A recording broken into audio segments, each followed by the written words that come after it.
ծնվել մեծացել են Արցախում, Արցախը հանձնել են, մի նախադասություն չեմ լսել այդ հարցով։ Ուղղակի քննարկում են, ասում են, հա, դե որ մենք էինք, սենց էր, նենց։ Մենք եք եղել, անց է գնացել է։ Հիմա քո դժգոհությունը հիմա արտահայտի։ Ասա ինչ ենք անում։ Խոսում են, ասում են, մենք որ գանք 2 տարում, 3 տարում էս կանենք, այն կանենք, այն կանենք, չի ասում Արցախի մասին, կվերադարձնի, թե այդ նպատակը ունի, թե չէ։ Անհասկանալի է։ Ինչ ենք անում Արցախի ժողովրդի հետ։ Այդ մեր տեղի հայերի հետ։ Ինչ ենք անում։ Ոչ մի բառ չեն ասում։ Մենք սենց էինք, գնացինք սրան հանդիպեցինք, մեր մոտ սենց էին պահում իրանց, սենց էին պահում իրանց եւ այլ եւ այլ։ Հիմա խոսեք։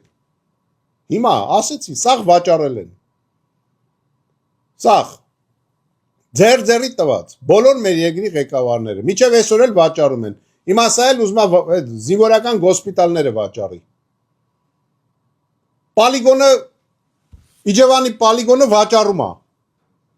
Բայց զորքը որտե՞ղ է պարապելու։ Պոլիգոնները վաճառում են։ Զորամասերը վաճառում են։ Բազան, որտեղ սովետական միության ժամանակ միջուկային գլխիկներն էին պահում, հիմա կովեր են պահում։